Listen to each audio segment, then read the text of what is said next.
So we've got Walmart lowering the price of Yoshi and the Mysterious Book before it is even released.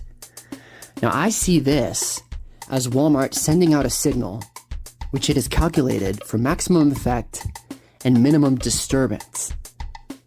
This isn't just a signal about the lack of confidence about the game moving. I mean, I think it is something to do with that.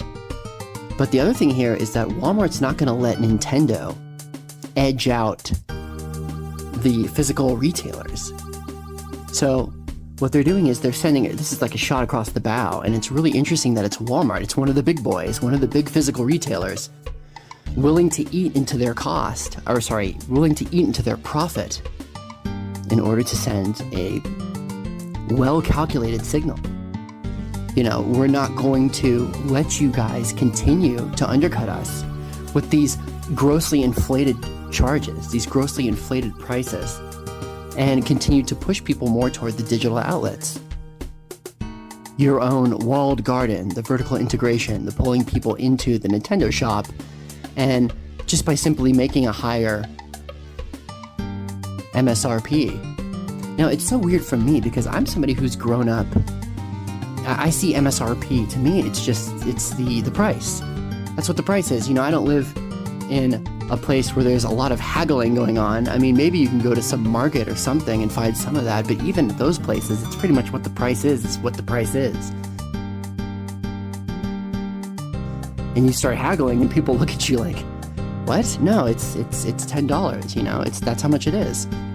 So I'm not used to seeing stuff like this. Now, I haven't been paying attention to prices across the board very carefully with other products. I happen to have a closer look on Nintendo, a greater interest in what they do, but this is wild to see this. We saw Costco discounting games like Metroid Prime 4 for clearance, you know, pricing them as low as $29.97. Signs here and there that point toward excessive amounts of these games that they're not properly getting rid of, shelf space being taken up.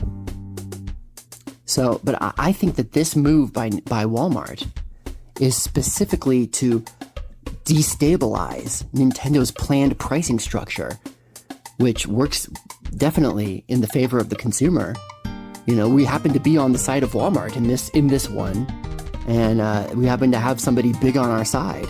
You know, they're not interested in seeing these wild, out-of-whack prices and these prices that push people toward digital. You know, they're interested in keeping people coming into the stores, and that's a side I can stand proudly on with them if it means not having to deal with $70 for a Yoshi game. Now, honestly, I'm not planning on picking up this Yoshi game, but it's good to see this happening. It's good to see these retailers doing what they can, and Walmart just trying not to be too messy with it. You know, they're not being loud about it, but this seems to be, like I said, a very well-calculated signal. I could be wrong, but this seems like, you know, they're taking shots that they can to destabilize Nintendo's intents on keeping people away from these physical retailers, and the result of that is just driving up prices as well. And Walmart doesn't want to see that. I don't want to see that. You don't want to see that.